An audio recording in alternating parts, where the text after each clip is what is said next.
Canto 1, Chapter 13 is entitled Dhritarashtra Quits Home. And the theme of that chapter is Vidura returns after being away for a long time, and he's received by the Pandavas, headed by Yudhishthira, at a time when Yudhishthira has been ruling in Hastinapur for some number of years, which means the Kurukshetra battle is over, so many things. Krishna left and returned back to Dwarka. Queen Kunti's prayers, Bhishma Dev's instructions. There's a nice description of Krishna's departure. So, mood of feelings of separation. Then again, Krishna returned to Dwarka. The mood of again meeting Krishna after a long separation. It's lots of rasa in those descriptions.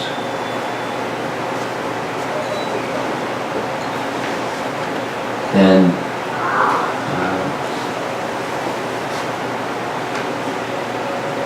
many things.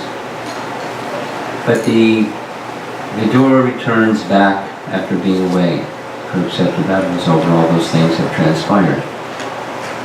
And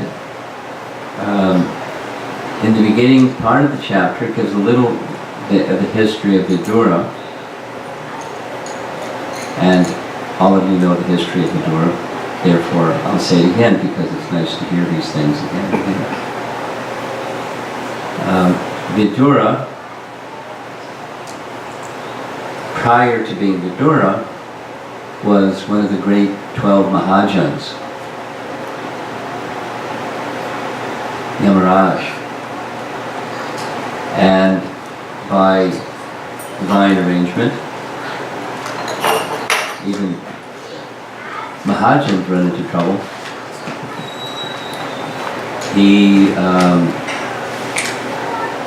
according to Manduka Muni, he made a mistake. Now Mahajans don't make mistakes. That's why they're Mahajans. Or because they are of that caliber of purity of consciousness, they don't make mistakes. So what he did was divine arrangement. Manduka Muni was put in a situation where he was going to be put to death by the order of the king, because some thieves being pursued by KGB, by the arresting police force, they took shelter in Manduka Muni's cottage, and when they surrounded the cottage, they thought he was one of the thieves, and so he was put to death. At least that was the penalty of the court. And as he was on the platform for being killed, some people in the public assembly, they recognized, that's not a thief, that's Manduka Muni, and they told the king, and the king released him, apologizing profusely. And Manduka Muni said, to err is human, to forgive is divine. But then he went to Yamaraj and said, why did you put me through this ordeal? And Yamaraj said, when you were a little boy, you had this playing habit as you take straws and pierce the body of an insect. And so for that killing of insects in that way, you were going to die in that way, with your body falling on swords. An eye for an eye, and tooth for a tooth. So Manduka Muni said, what kind of knower of Dharma are you? A little boy. Yes, it was wrong, but it was in innocence. I didn't know what I was doing. I shouldn't be punished the same way as somebody who does know the difference and does the same thing. And so I curse you. You should be kicked out of your post of Yamaraj. Become a Sudra. Mandukya Muni was powerful. Yamaraj, more powerful. He could have done all kinds of things. He didn't. He accepted the curse and took birth as Vidura. So because he was such a knower of scripture, not just he had academic knowledge, there's a difference between that and realized knowledge. He was accepted by all the members of the royal family and all the members of the kingdom as very wise. Of course, there was a problem. Someone who is very attached cannot accept wisdom. They may even accept it's right, but they can't do it, and that's what Dhritarashtra, who would regularly take counsel from Vidura when it came to right conduct in relation to his sons. He couldn't. He couldn't because he was too attached. And he knew he was too attached, and he knew what was right, but he couldn't do what was right because he was too attached. Now some people can't even see what's right. In other words, Dhritarashtra was actually an elevated person, which is shown at the end of that chapter 13. But Vidura was unable to persuade. There's descriptions in Mahabharata.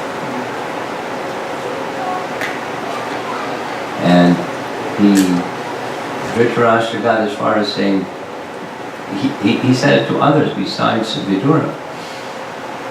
But what you're saying is right, but I can't follow. I'm too attached. So when Krishna came with his peace offer, the rightful owners of the kingdom, according to the law, in the Pandavas, but Dhritarashtra, you're too attached, so your sons can become the king, and the Pandavas will serve under them. I mean, there was a long explanation, and it was rejected. Not by the father, but by the son, by Duryodhana. And when Krishna left the assembly, there was many things that happened. Vidura stood and boldly spoke the truth. First to Duryodhana, then to Dhritarashtra. It was too much for Duryodhana, and he insulted him. There wasn't, for a great soul, we had this little discussion about fearing defamation. But in the public assembly, he was being defamed, and that wasn't what was painful to him. What was painful to him was the consequences of blindness, the consequences of jealousy on the part of Duryodhana, rivalry and jealousy and material contaminated consciousness of Duryodhana, and the attachment of his father to the wishes of his diabolical son. So after being insulted, it's described, Vidura left. He left. He didn't say anything back. He didn't get angry and storm out of there. He just left. And the explanation given is, there's no longer any service for me here. I tried. I gave it my Krishna conscious best, and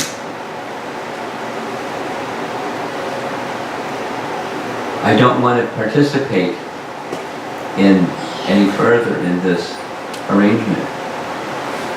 The implication in taking opposition to the Pandavas, and which means taking opposition to Krishna. What to speak of Dharma. then he left.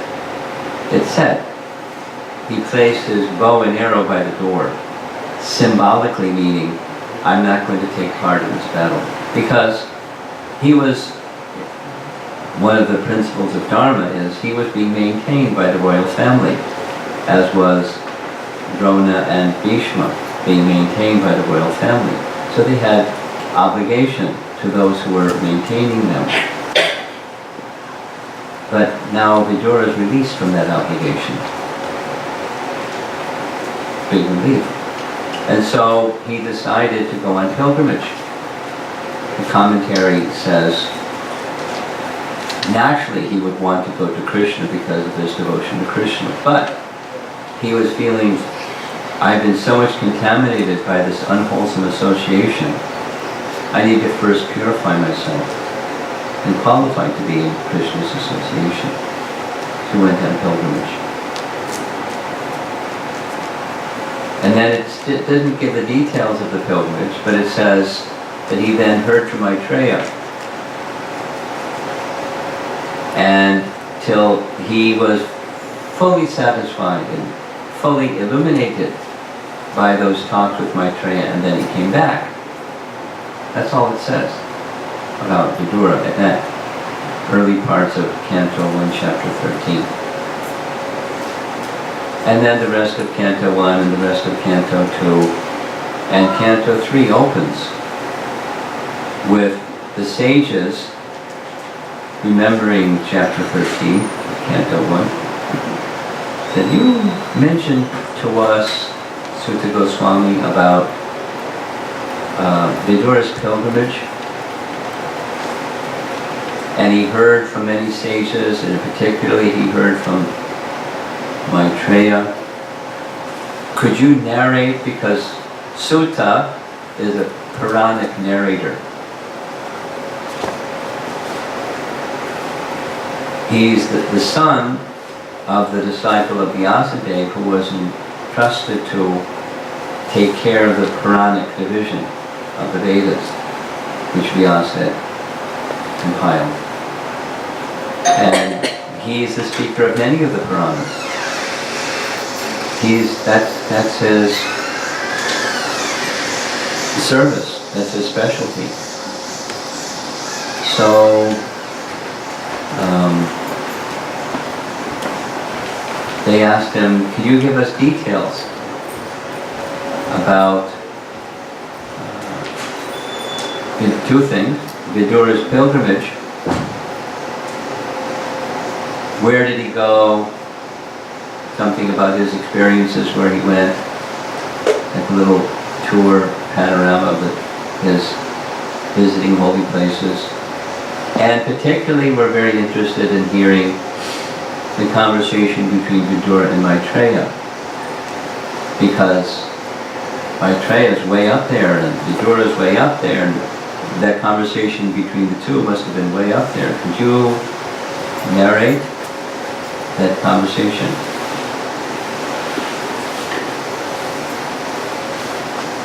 And so in response, we find Chapter 1 of Canto 3. And in Canto 1 it gives this chronology of the places where Vidura went. And one of the places he went, naturally, was Pravas and Dwarka, because it's a holy place. Those are holy places that are part of long-standing holy places, even before Krishna went there. Of course, Dwarka was constructed, but even before Dwarka was constructed, it's a holy place. It's a tirtha. It's one of those places that, what Krishna says in Bhagavad Gita, when this place is destroyed, the creation comes to an end and annihilation takes place, those abodes of the Lord, they remain. Now they may not remain looking like they look today. In fact, when we look today, even it's different than the place that we saw 20 years ago and further back 40 years ago and like the places of Krishna's pastimes in Vrindavan. They were lost to external consciousness, and go today and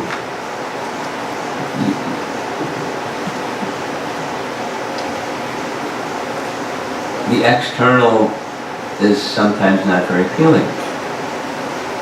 Sometimes they're very appealing, but sometimes the traffic and the litter and the hogs and everything, not so nice.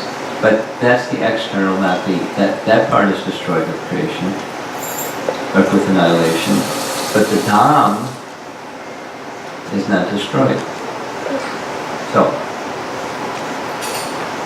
he visited Dwarka, he visited Prabhas.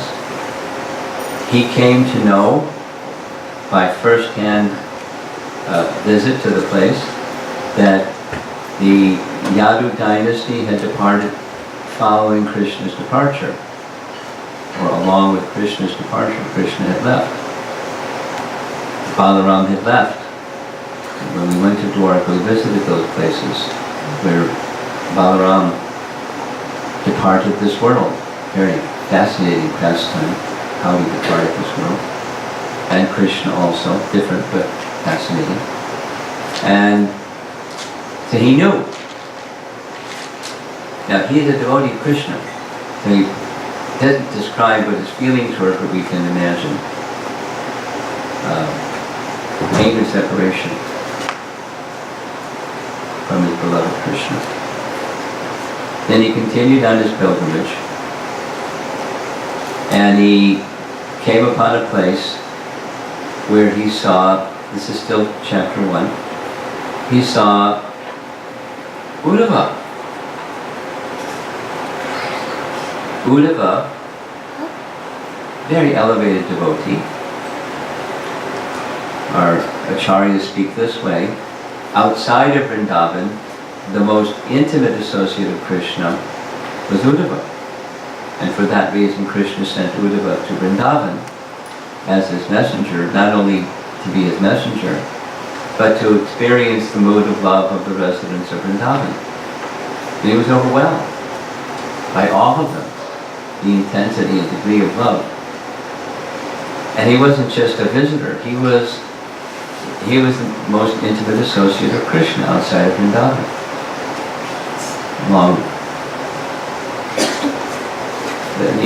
In Brihat Bhagavatamrita, there's many chapters, the book is this thick, and it ends up in Dwarka, and Narada is in search of the greatest recipient of Krishna's mercy,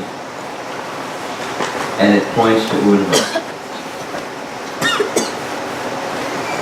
And then at the end, Krishna is explaining why the residents of Vrindavan are especially dear to him, even in comparison to Uddhava. Anyway, Uddhava's, he even looked like Krishna. Complexion, his attire. When Uddhava went to Vrindavan, the residents of Vrindavan thought Krishna's come back. Then they got a little closer, and it wasn't Krishna, it was Uddhava, because it looked so much alike. And their mood, such mood of love between the two. So, when Vidura sees Uddhava, because he knew Uddhava from the Hastinapur days, he knew him. And he was so happy to see him. And then he started, when you see Uddhava, you think of Krishna. So he started asking about Krishna. And Balaram, and Ugrasena, and Vasudeva Devaki, and all the, by name, naming the names of the relatives in the Yadu dynasty. He asked all these things, even though he knew that they had departed. How are they? Are they doing well? And it's not, it's one of those Chanakya Pandit things. You don't bear bad news. He didn't say, bad news, guess what?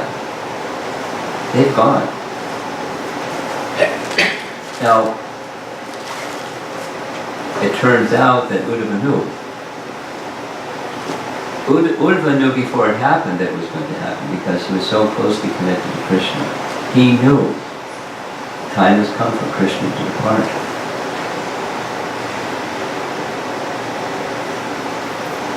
So he went to Krishna and basically said, don't depart, and if you depart, take me with you.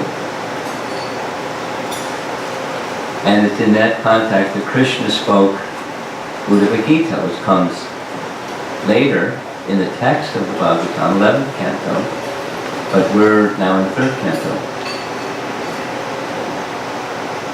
So that comes later. He spoke to Uddhava at length, and by divine arrangement, Maitreya happened to be there also. And here, Krishna speaking to Uddhava. So Maitreya wasn't as dear to Krishna as Uddhava, but he became so elevated. He also became a perfected soul, topmost devotee, just by hearing Krishna, by hearing this 11th canto subject, the Uddhava Gita. That's our process also, whatever our qualification is or isn't. By hearing, chanting, and remembering, the spiritual potency is being carried by that sound vibration, and we're the recipients of that spiritual benefit. At least that's how we can become qualified. So Maitreya had not only become qualified, he become perfected soul. Perfected soul.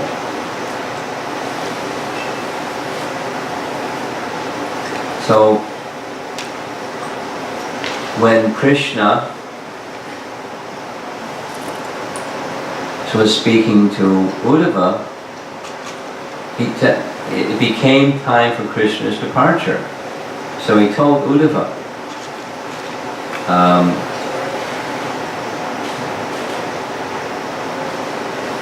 you go, I have some service for you. Because service helps maintain our life. The service is, I came to this world to give my association to my devotees, and one of those places I didn't get to go to give association to my devotees is the devotees of Narayan Rishi in the North Country. So you go there and you share with them what you've heard from me. You'll be my representative and give Krishna Katha to those devotees. That was the message for Vidura. And then he turned to Maitreya and he gave Maitreya some service. That very soon Vidura is going to come this way, and I want you to instruct Vidura.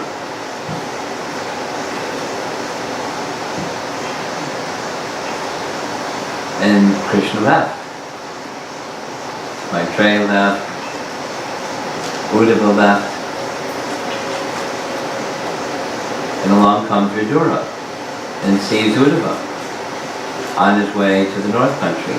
And he sees him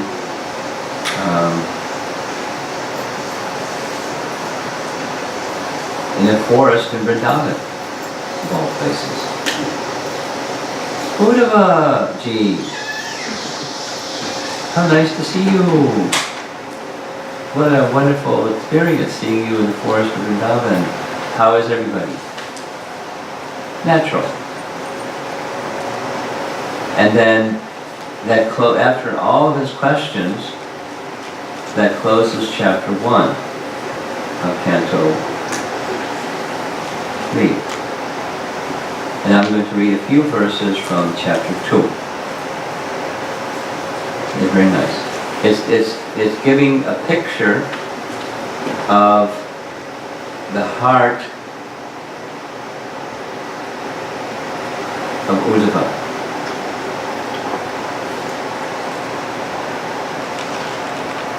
Recently in China, and we had this lively discussion that resulted in some extensive research on my part to understand the difference between the mind and the heart, those terms. Because we're getting a picture of Uddhava's heart. And it's a subtle distinction. It's not like, here's a hard line over here is what mind refers to, and over there is what heart refers to. In many cases, they're used interchangeably, like Cheto, Darpanam, Arjanam, and one of the translations is cleanse the mirror of the mind, and another is cleanse the mirror of the heart, chanting of the holy name. There's some distinction. It's more of a linguistic distinction than it is a hard distinction. But the heart of Uddhava is his unrestricted, unequaled, ever-flowing devotion to Krishna.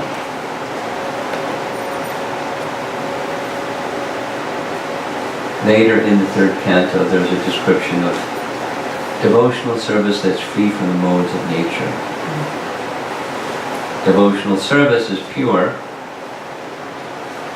but we may not be in pure consciousness, influenced by the mode of ignorance, passion, goodness, and then Shuddha Sattva, pure goodness. So the description in pure goodness, unmixed, untainted by the modes of nature. We're not there yet, but we get a picture of what there looks like from Kapila Dev. And the comparison is the Ganges flowing downstream. Similar metaphor that Queen Kunti uses in first canto. She prays that my mind flow towards you only, just like the Ganges inexorably flows towards the ocean, towards the sea. You don't have to give an instruction to the Ganges, okay, time to go downstream.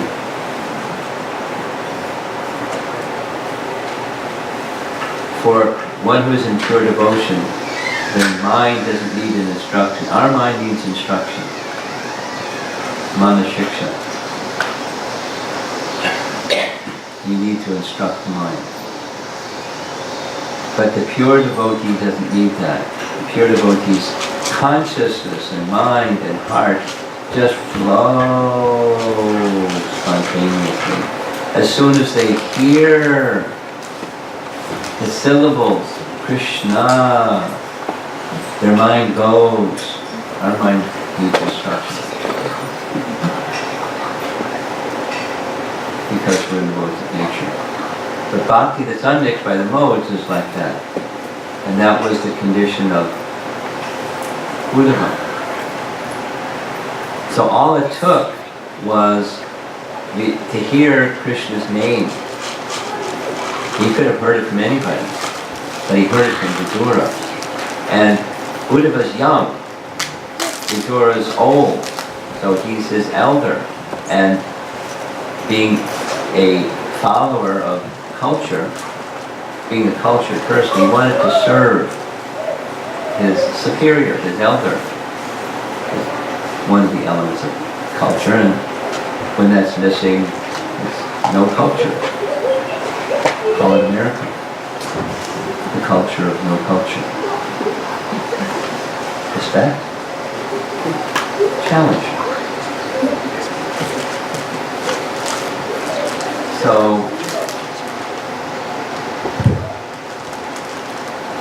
but then find a wise person. You can find elder person, but find wise persons. Anyway, here's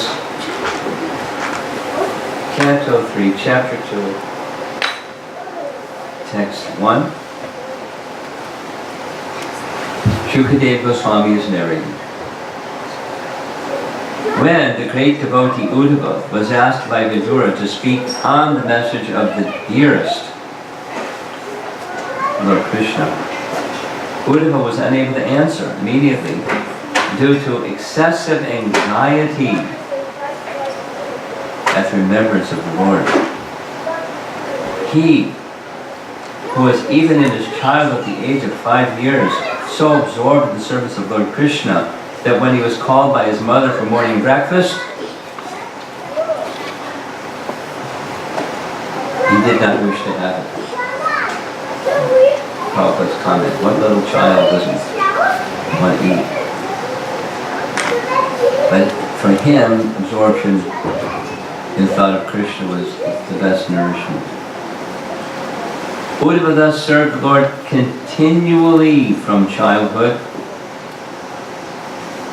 and in his old age that attitude of service never slackened. As soon as he was asked about the message of the Lord, he at once remembered all about this, all about him, excuse me. For a moment, he remained dead silent, and his body did not move. He became absorbed in the nectar of remembering the Lord's lotus feet, a devotional ecstasy, and he appeared to be going increasingly deeper You're not allowed to go upstairs. in that ecstasy. I'm going to read Prabhupada's purport, this and the next one. On the inquiry by Vidura about Krishna, Uddhava appeared to be awakened from slumber. He appeared to regret that he had forgotten the lotus feet of the Lord. Thus he again remembered the lotus feet of the Lord and remembered all his transcendental loving service unto him, and by so doing he felt the same ecstasy that he used to feel in the presence of the Lord. Because the Lord is absolute, there is no difference between his remembrance and his personal presence. Thus, Uddhava remained completely silent for a moment. But then he appeared to be going deeper and deeper into ecstasy. Feelings of ecstasy are displayed by highly advanced devotees of the Lord. There are 8 kinds of transcendental changes of the body listed, anubhavs of bodily changes in that state of ecstasy. And all of them were manifested by Uddhava, right in the presence of Vidura. Then, the last verse. It was so observed by Vidura that Uddhava had all the transcendental bodily changes due to total ecstasy. And he was trying to wipe away tears of separation from his eyes. Thus, Vidura could understand that Uddhava had completely assimilated extensive love for Krishna.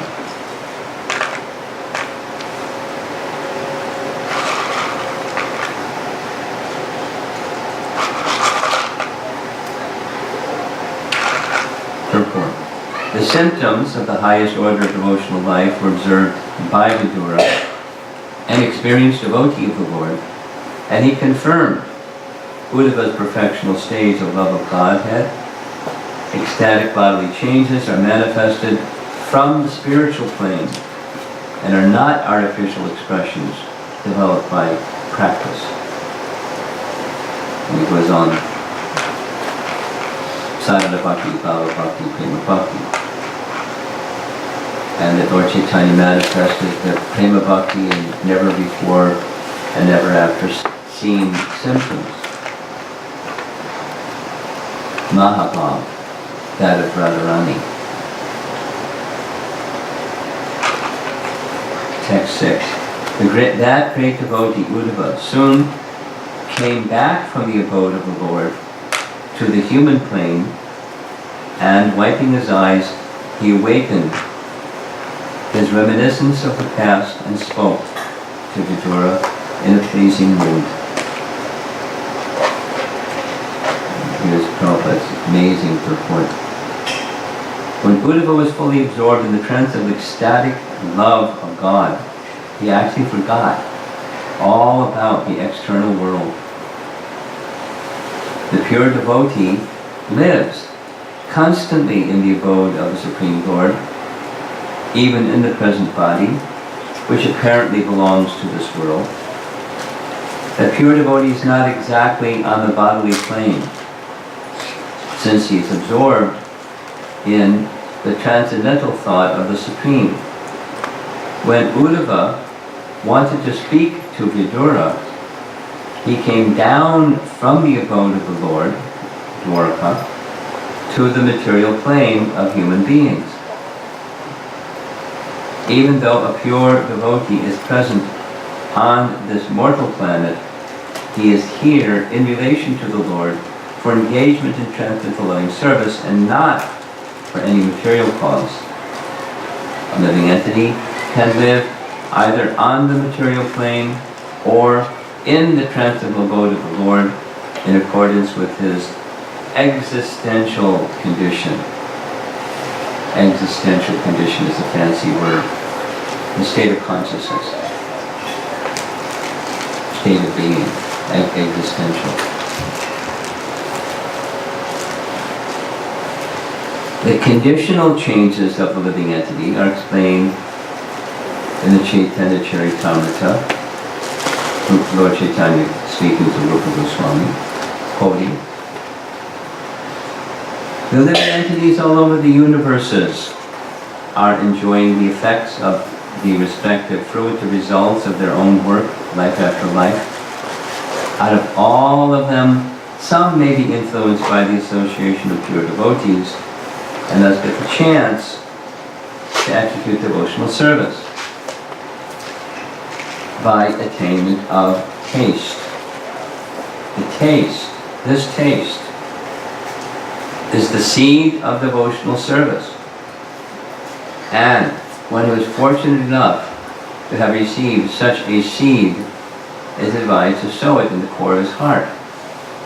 As one cultivates a seed by pouring water to fructify it, the seed of devotional service sown in the heart of the devotee may be cultured by pouring water in the form of hearing and chanting of the holy name and pastimes of the Lord. The creeper of devotional service, so nourished, gradually grows, and the devotee, acting as a gardener, goes on pouring the water of constant hearing and chanting. The creeper of devotional service gradually grows so high that it passes through the entire material universe and enters into the spiritual sky, growing still higher and higher until it reaches planet of Goloka Vrindavan. The devotee gardener is in touch with the abode of the Lord even from the material plane by dint of performing devotional service to the Lord simply by hearing and chanting. As a creeper takes shelter of another, stronger tree, similarly the creeper of devotional service, nourished by the devotee, takes shelter of the lotus feet of the Lord and thus becomes fixed. When the creeper is fixed, then the fruit of the creeper comes into existence, and the gardener who nourished it is able to enjoy this fruit of love, and his life becomes successful. That Uddhava attained this stage is evident from his dealings. He could simultaneously reach the Supreme Planet and appear in this world.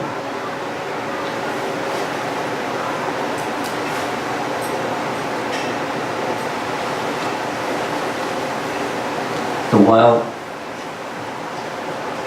we find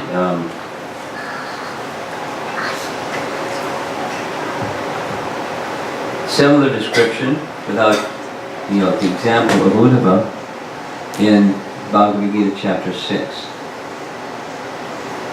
In Bhagavad Gita, chapter 6 is Dhyan Yoga. It's outlining the Ashtanga Yoga system.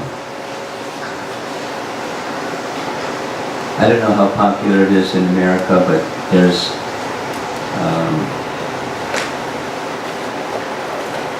in China there's several yoga studios, and they claim they're practicing Ashtanga Yoga.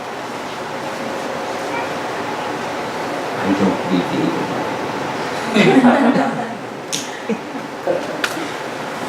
But it's Ashtanga Yoga. And I think the main thing is they, in addition to asanas, they do pranayama, basically. So I'm very blunt when it comes to this topic and say, you know, to audiences that don't know, that the yoga doesn't just mean asanas. Yoga doesn't mean asanas and pranayama. Yoga is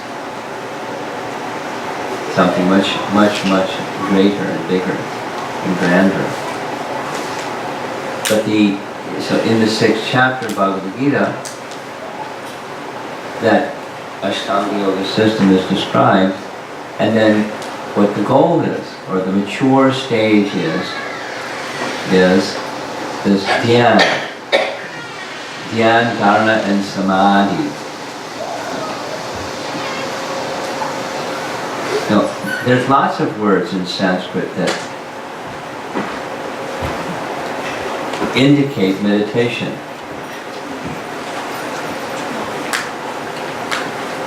There's 3, dhyan, dharana, samadhi. Meditation, meditation, meditation. But there's different degrees of meditation. Dhimahi is number 4. There's many. Dhimahi is from, it's used specifically and even exclusively to indicate Gayatri, mantra, Dhimahi. But these dhyan, dharana, samadhi, they come after pratyahara. Pratyahara comes after asana and pranayama. Pratyahara is what Grandfather Bhishma did when the sun began moving in the northerly direction. It was Makara Sankranti. It was time for Bhishma to leave his body. So pratyahara, he withdrew his senses. Now it doesn't mean that his arms and his eyeballs and his ears went inside, you know, the organs disappeared. That's not what it means. The senses, the indriyas, are not just the instruments, the machine parts. It's the sense of hearing, the sense of sight, the sense of smelling, and then there's the instrument that does it. So he withdrew consciousness through the indriyas, extending out to do practical activity to serve the Pandavas, and he consolidated all of that within. The explanation is given that exalted souls, even Dhritarashtra knew that process, they're all trained in the process. They knew. Not only, you know, they read it in a book, they could do. They were very elevated souls. But, you know, one boy with one girl. Their life was a life of service. So for Bhishma, when his service time was over and it was go back to Godhead time, he knew how to proceed. Pratyahara, dhyana, dharana, and samadhi. So we find in Bhagavad Gita chapter 6 this description of the mature stage of the Ashtanga Yoga system is not just, you know, trim and slim and healthy and all of those good things, beneficial things that come from asanas and pranayama. It describes the samadhi stage, which is what is being described here. Now, we don't find Uddhava, you know, doing asanas and pranayama and that method. He was following the bhakti method. He knew the other method, But he was a follower of the bhakti method. His life was a life of devotion to Krishna. And the same outcome. So that samadhi stage is where consciousness is so absorbed in Krishna. Same as happened with Grandfather Bhishma. It's a perfect example. The external world that was his life of service to everybody, that came to a close. Now for Uddhava, for a moment it came to a close. He just lost contact with the external world. He was in the world, his body was sitting there, right in front of Uncle Vidura. But he was with Krishna. And all it took was just hearing Krishna's name. Hearing inquiry about Krishna. And his thoughts became flooded with remembrance of Krishna. We find a similar thing again in the first canto when Arjuna returns back from Dwarka. He was sent by Yudhishthira and the Pandavas, go get word on what's going on with Krishna. And he came back wrecked, looking terrible. And Yudhishthira didn't even want to ask the reason why, so he asked all the wrong reasons why. He didn't want to say, is Krishna gone? Although he knew. And it came pouring out of Arjuna's heart, Krishna's gone! And his feelings of sorrow, which is another secondary rasa of ecstatic love, and sorrow and sorrow and sorrow and sorrow, and expressing his feelings of sorrow, which is his attachment for Krishna. And then he began remembering Krishna's wonderful instructions in the battlefield of Kurukshetra. And then he realized, actually Krishna did the greatest act of kindness, because he gave his association fully and thoroughly through that instruction. And that is my place of shelter. That is my association with Krishna. He's gone in one way, but he's present in this other way. And he was present through that sound vibration. I just need to remember that sound vibration, the instructions that Krishna has given me. Krishna's presence through that sound vibration is the point. And the remembrance of that sound vibration also.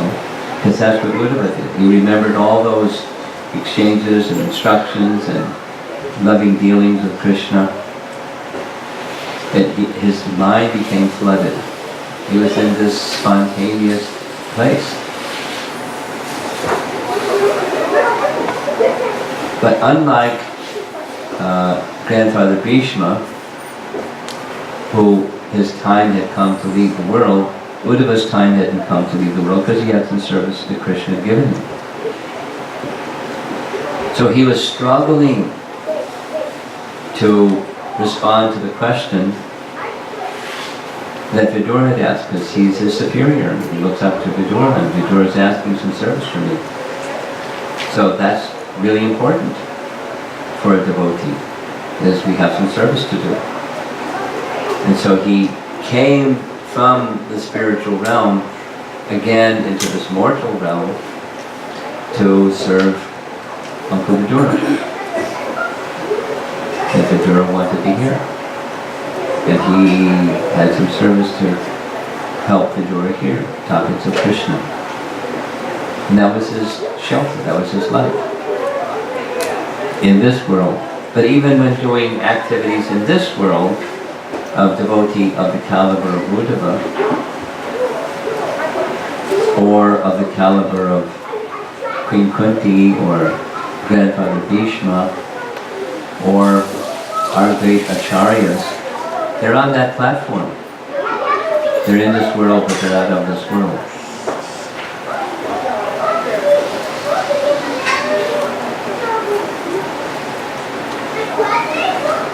And it's the mature stage of bhakti. That's what it's Chaitanya Mahaprabhu was describing all of this. It was quoted, quote unquote, as a paraphrase of a section of Chaitanya Charitamrita, Madhya Lila, where Lord Chaitanya is directly instructing Rupa Goswami in devotional service. Because that was the teaching that Rupa Goswami was to write about, devotional service. So he did. He wrote Nectar of Instruction and Nectar of Devotion, describing the science of devotional service. But the instructor was Lord Chaitanya, describing from the seed stage.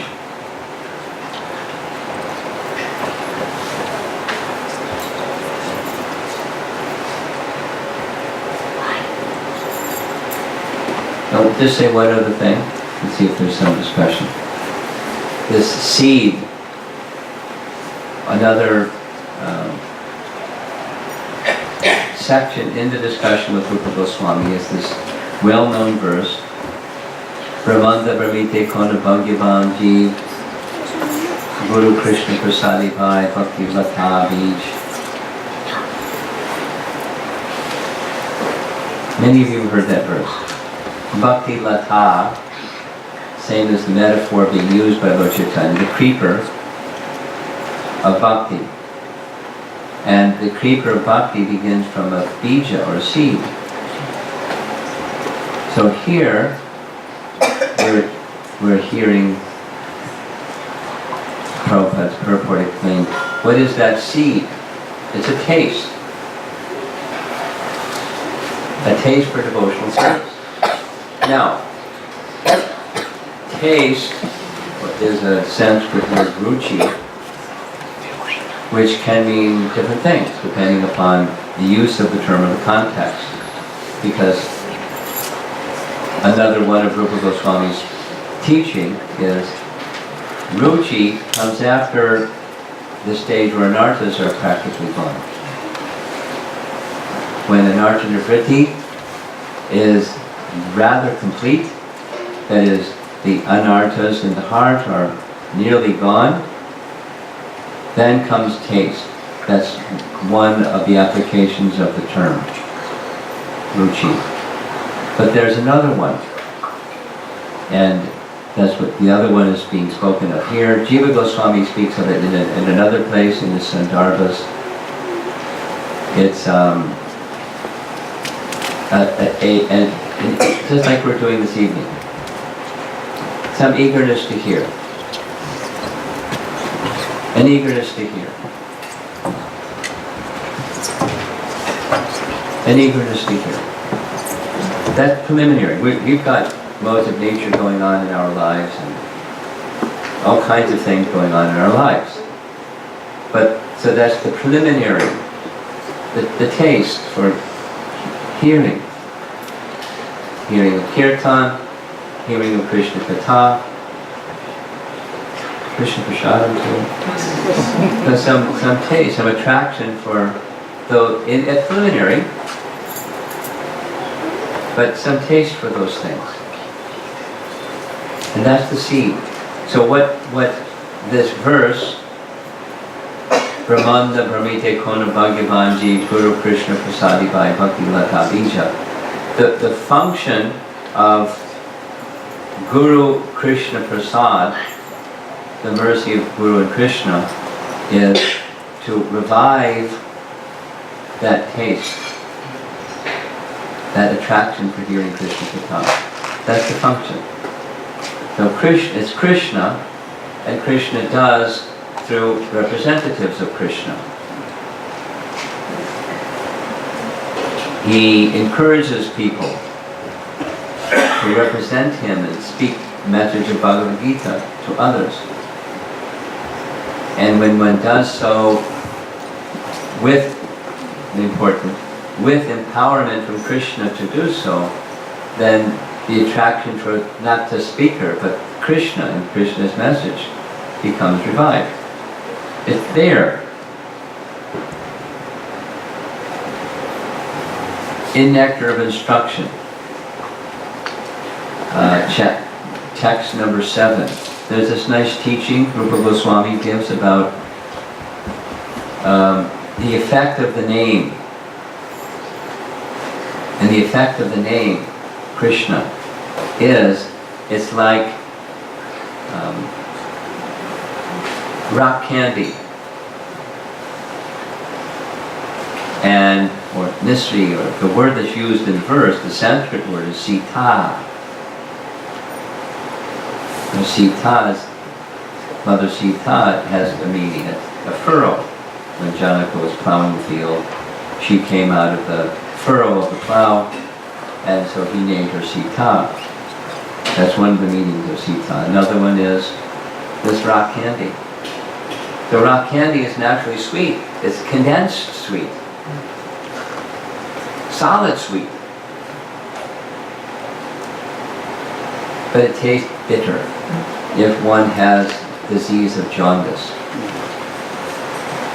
It's not bitter, but it tastes bitter.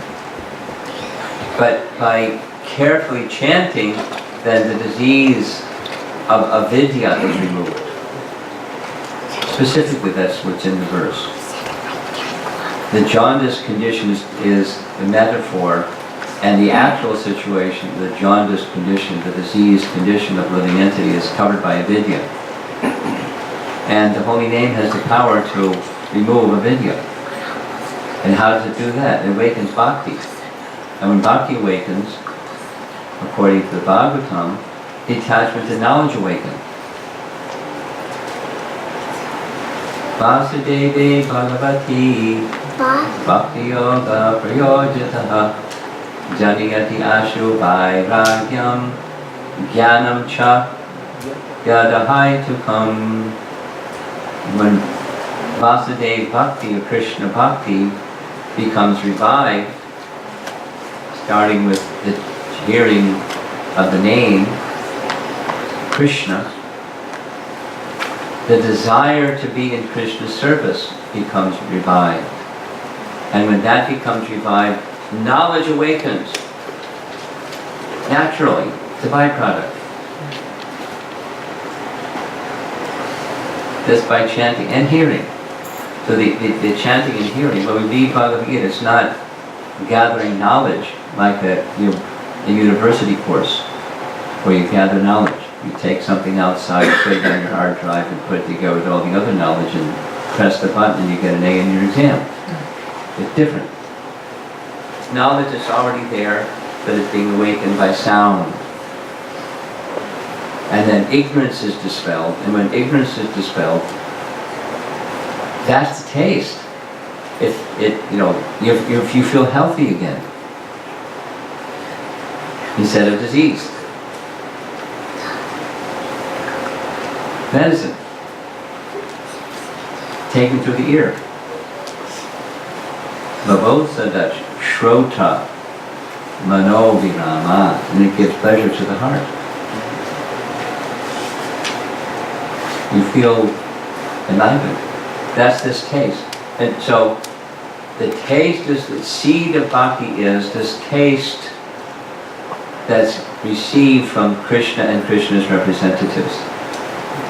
And we nurture that taste by regularly tasting, by regularly hearing and chanting and remembering and discussing with others and living our lives accordingly. That awakened, less covered by avidya condition, more awakened to knowledge of who we really are.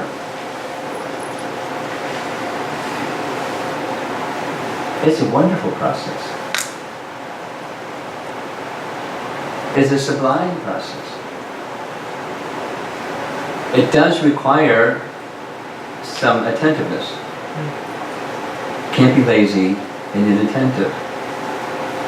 And there's this wonderful operative principle inside that says, I want to know. The negative is, I don't want to be covered by ignorance. But Brahma Jigyasa, I'm inquisitive into this higher reality that I know exists. I don't want just relief from distress. And that's the beginning. We don't like distress. But that, once the stress is relieved, then we become complacent. And then back down to misery again. We all know that one. So, I want to know. I want to be in that, say it in other terms, I want to be in my relationship with Krishna. I don't know exactly what that is.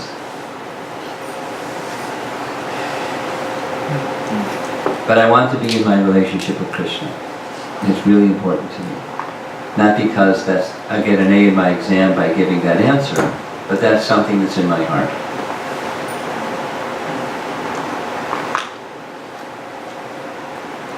And here, and chant in that consciousness is far more effective than mechanical hearing and chanting, distracted hearing and chanting.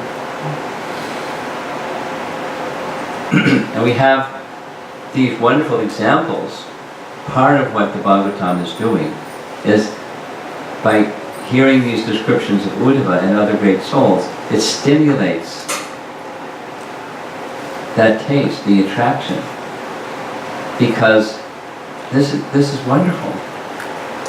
The process is wonderful, the goal is wonderful, and in between where we are and where we want to be, there's purification, and purification is sometimes not always painless, but purifying. And when you undergo purification, you feel better.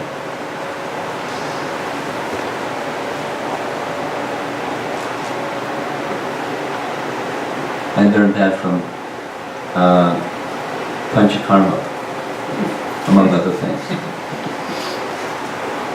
Many of you know what that is. I didn't know what it was until I heard about it. And then when I underwent Panchakarma, I found out what it was. It's what the doctors say is removal of toxins from the body. And there's a whole procedure. And when you go through the procedure, there's diet restrictions and this and that and the other thing. And it's not like painful. It's pretty simple. But it makes the body weak. And then comes the elimination, it comes the liberation. Get everything ready on your market set, eliminate all these toxins by purgation. And then the body's weak. And it's advised ahead of time, the body's going to feel weak.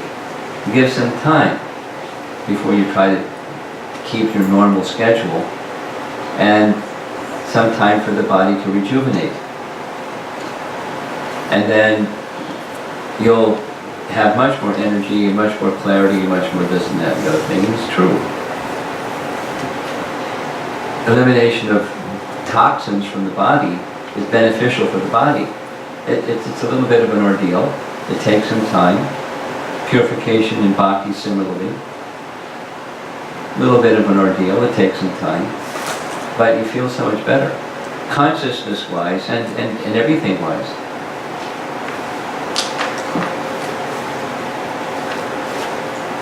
Tapodivyam putrikayena satvam shutyet.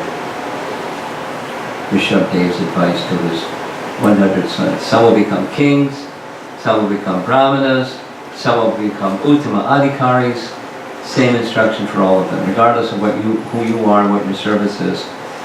Some of these tapodivyam, not just tapa, but austerity that's meant for the pleasure of Krishna. Human life. There's austerity, other kinds, if you don't do that one, so do that one. Do the divyam kind.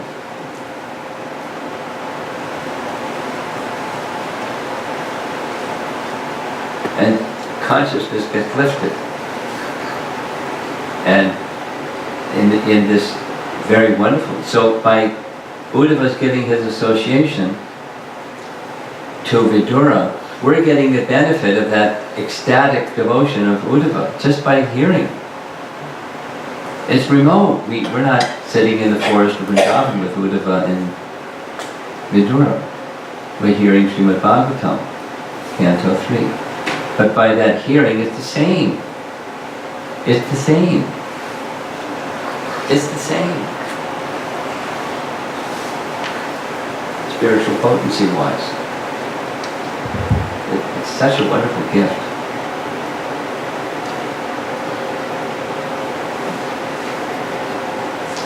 Okay, so that's my sharing for the evening. And maybe tomorrow we'll have a projector and do Fool's Plan for tonight. Tomorrow. Any discussion, comments or questions from anybody?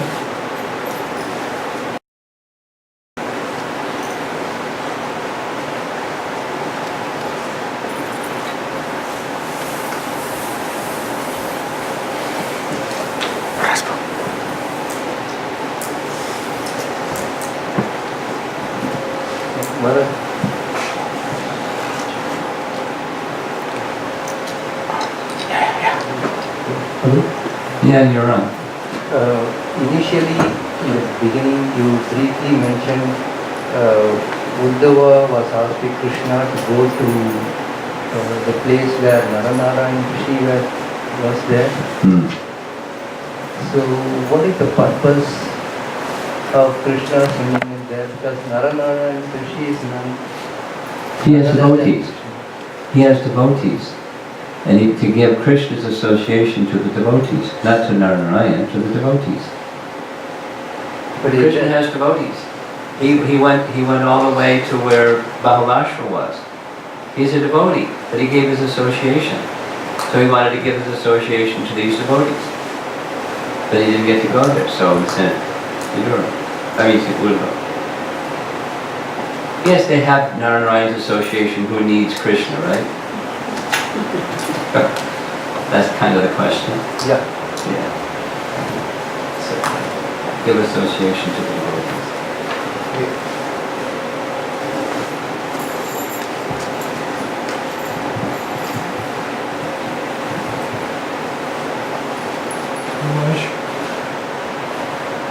I couldn't capture the word you mentioned, existential state with the comes out of samadhi to relate to the external world in the form of service. You want to know what this word means, existential condition? Yeah, I couldn't understand.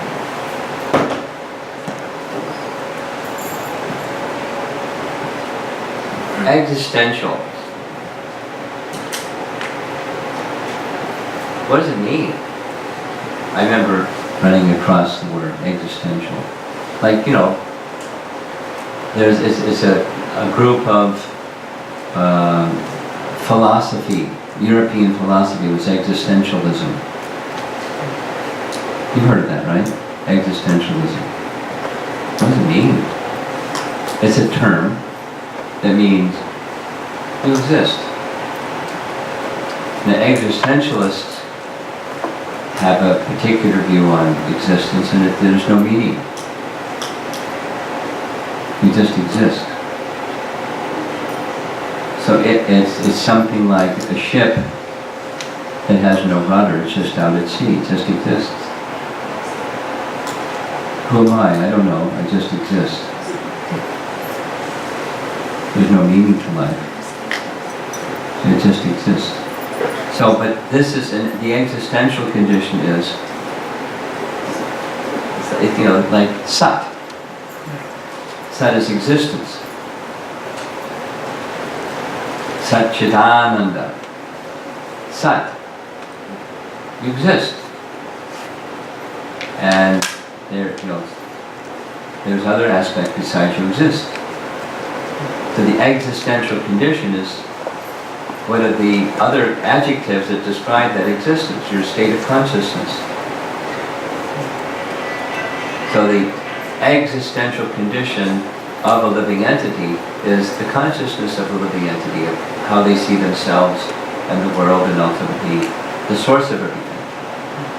That's one's existential condition. The existence part with adjectives. What kind of existence? Existential condition. And just in this orbit of the life of devotion, your existential condition is, where are you in your trajectory of bhakti? That's your existential condition. And it can waver a bit, no more than a bit. It can be unsteady.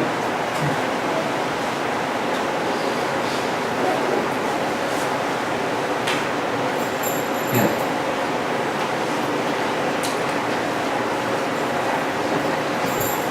Hare Krishna Maharaj. On the first class, we were discussing how Prabhupada was very careful when someone asked the deers were harming the plants to raise the fence higher, not to ahimsa, basically non-violence. Yes. Don't hurt the feelings or that don't cause bodily sorrow or injury. And tonight's class again you were giving this example of this little boy who was poking an insect, and Yes. he got aparad of he'll be facing the same thing in a different life. Yes. So I'm more concerned about more than physical injury, like hurting someone by words. Hurting someone By words. by words. So in this modern age of Kali, we face so many problems and challenges. If someone says wrong to us, at that point we want, right or wrong, we don't think and we want to justify that we are correct. Or at later stage we come to this understanding that that's not correct. We have to be patient and we try to absorb it. But we are loaded or heavily coated with this false ego Yes. and more anarthas, Yes. less degree, on and on and on. And So, Maharaj, I'm trying to find an answer at that situation, how do we react, or how to absorb, or how to realize that we are not this body. Could you please help us now? You hit the button.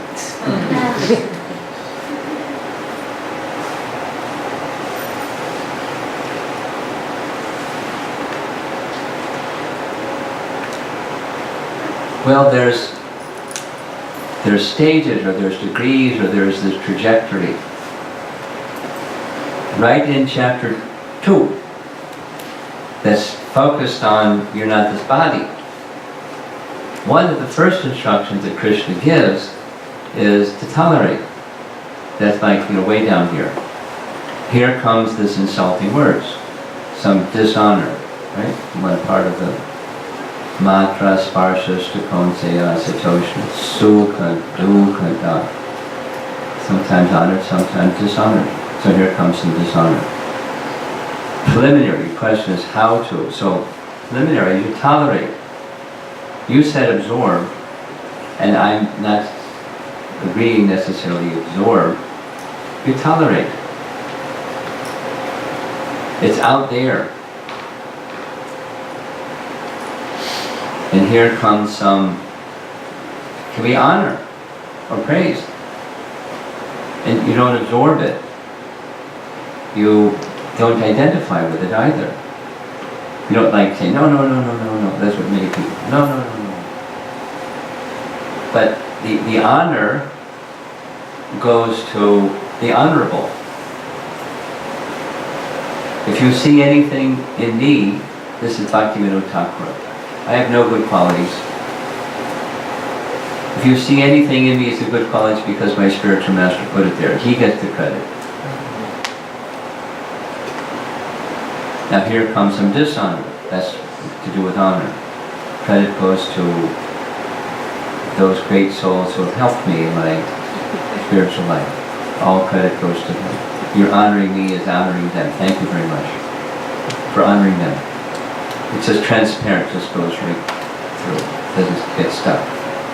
And the other one doesn't get stuck either. You tolerate it. It's just part of being in this world of duality. Sometimes it's daytime, sometimes it's night, sometimes it's etc. Sometimes it's hot, sometimes it's cold. We tolerate. You may make some adjustment, you turn the heat on, or you turn the fan on or something, but in any case you tolerate. So, that's the beginning, that's preliminary. That's not like realization of I'm not this body, but it's preliminary. It's just part of being in this world of duality. We tolerate. And then what do you do after that? Very important. You bring your consciousness, not just withdraw from asat, you invest in sat. And for us, invest in sat means the sound vibration of chanting and hearing and remembering. We go there, we invest over there. In the practice stage, preliminary still, we're still preliminary. Because that's going to cleanse the mind, that thing that's feeling hurt when somebody says something harsh. It's the mind, as you know, and being strongly influenced by false ego. So that you tolerate the false ego, the negative feelings in the mind, and you cleanse the mind. Don't just tolerate. Grit your teeth and tolerate. You go somewhere. You go to higher consciousness place. But that requires cleansing. We take the cleansing method. So I'm responding, how do I realize I'm not this body? How do we get beyond the false ego influence? And you cultivate bhakti with that, not just I want to get free from reacting to insulting words. I really want to, in a higher sense, I want freedom. But my freedom is in subordination to Krishna. That's my freedom. I've forgotten Krishna. That's the real root of the problem. That's why I'm in this condition. That's why I have false ego. That's why I have hurt feelings. That's why I'm in this material condition altogether. That's the original ignorance. I ignored Krishna. And from that ignorance comes all other ignorances. Little babies come from mama. Mama ignorance is forgetting Krishna. So let me go there. But, you know, I'm a new devotee. I'm like weak. I'm not matured yet. That's okay. Call Krishna and he'll help you. And Krishna picks you up. Even you're little. You just do that.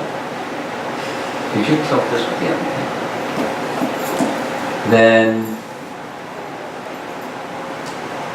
so you just stay on that path.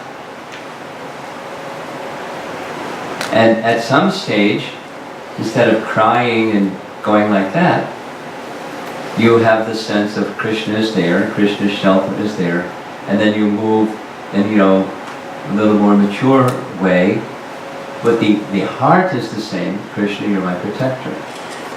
You're my shelter. Krishna, please accept me. This is Prabhupada speaking in 1966. Krishna, please accept me.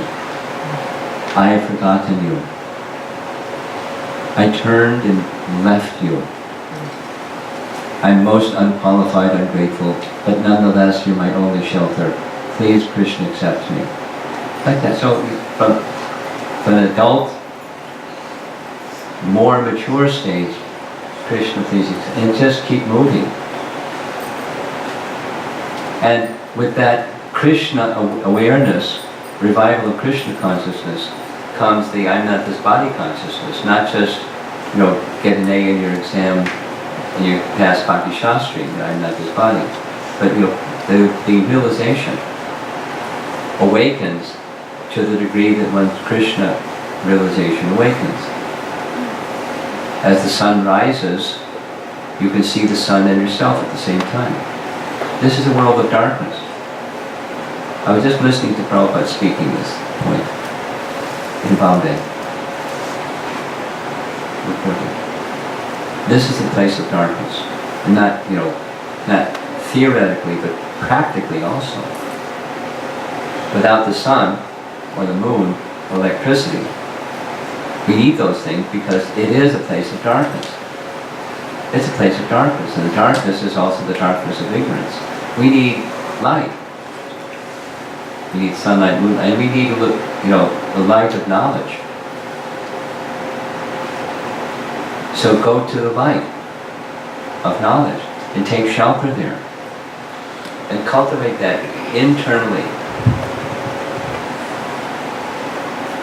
Krishna, please accept me. And I want to be in your service. I want to be in my relationship. So just cultivate that.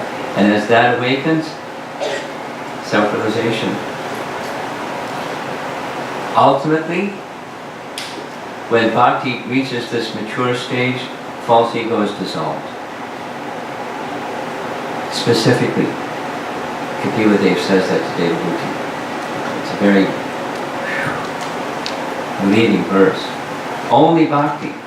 The other yoga systems lead to bhakti, but they can't dissolve false ego and the whole subtle body. Bhakti has that power alone. So you want to become, squeaky clean, perfectly free from any influence of false ego? Bhakti. Krishna is to be pleased. I've got a lot of other things going on, but I want to put that in the number one position.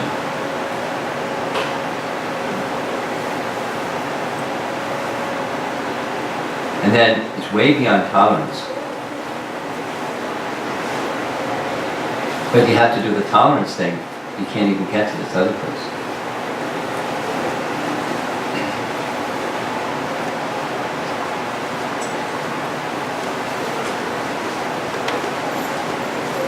Go ahead.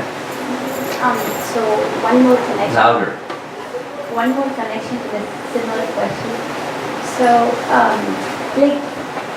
the more we practice devotee life, the more we interact with more devotees. Yes. So less non-devotees and more devotees. So I was listening in one lecture, you have to be very careful when you deal with devotees. When you deal with devotees, Yes. when you interact with devotees. Yes. Because Vaishnava Aparad is the highest. Very serious stuff. And I was also in the same lecture, it was saying that don't judge someone externally. Yes. Anybody could disguise as a pure devotee. You cannot judge a person by external appearance or the way they speak. Yes. They might be speaking not palatable to you, but so you react. Basically, you react when you deal with them. Right? So that lecture was instructing you have to be very careful. So I am confused. Are we when we interact with devotees, when we come to interact more, should we keep our interaction minimal in that way we avoid offenses, or we have to be extra cautious when we deal with devotees? Well, extra cautious, I don't know if that's even extra cautious is like I'm entering into this minefield and I have to be really careful. New devotees now, I don't know what's going to explode over here. It's not like that. It's consciousness, it's culture. Now, some persons inherently are more cultured, some persons inherently are less cultured. There's a certain person in the world spotlight that one of the most uncultured, uncivilized persons. It's an embarrassment. Our president.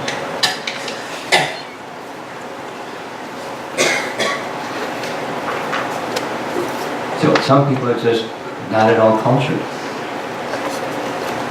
So some persons are more cultured. So it's a matter of spiritual culture. We cultivate our spiritual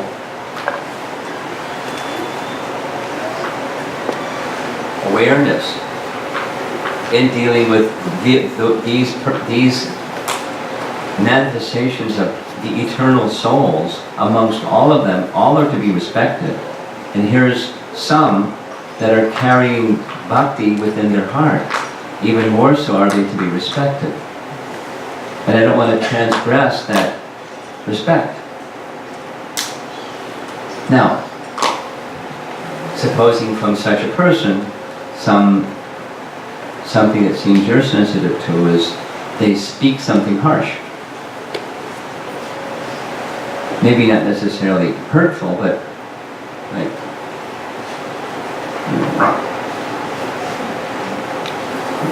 our embarrassing president does all the time with everyone. He's an animal. So somebody, we don't expect that from a devotee. We expect, sweetness. But, here's a soul that's carrying bhakti, and they're trying to purify themselves, and, they're not there yet. But they're carrying bhakti, so respect goes to the bhakti that's within. And you don't have to, react to the words that are spoken or the actions that are taken that are a little, uncultured or abrasive, or, they hurt your sensibilities. They may not even know what your sensibilities are. They may be, the answer to my question is yes. Have you ever had a situation where you're going out of your way to do an act of kindness for somebody and they read it just the opposite? And they feel hurt. You're shocked.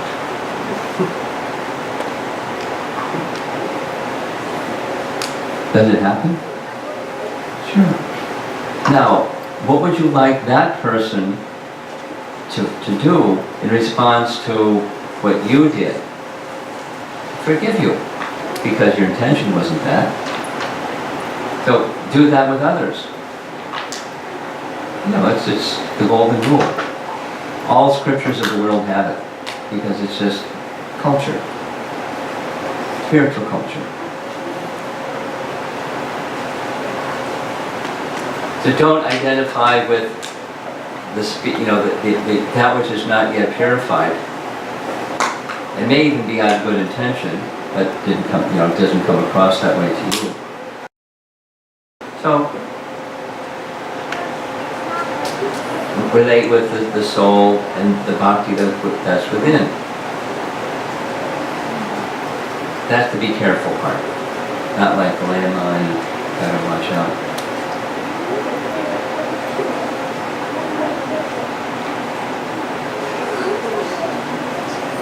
It's spiritual culture. And this is not easy in this age of Kali, when not just others, are less than cultured. We're not so refined. Our sensibilities are not in that purified state yet. I'm probably trampling on other sensibilities without even knowing it.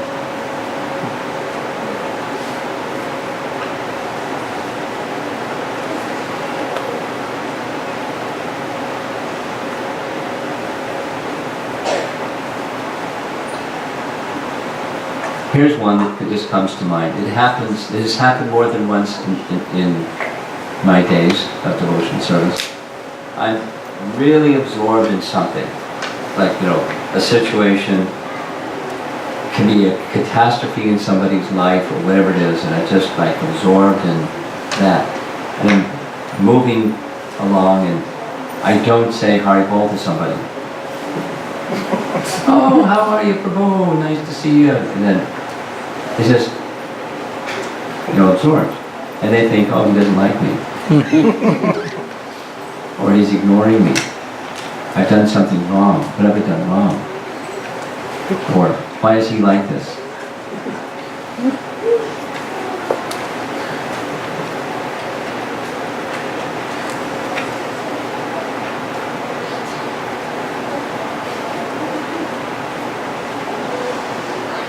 Etc.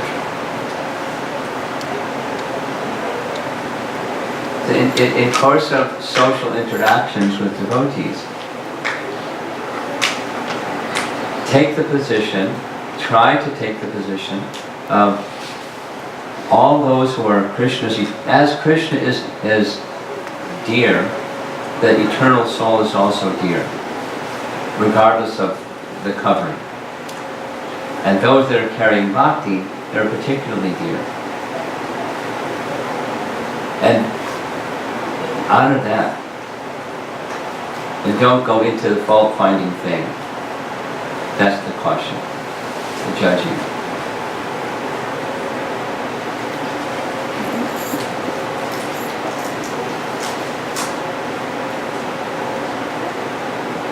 Stay in the serving mood. How to best serve.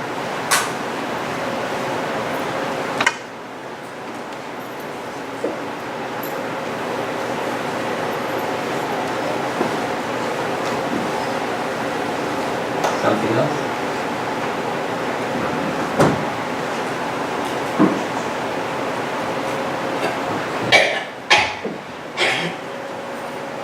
Shiva Prabhupada. Romapada Swami Maharaja.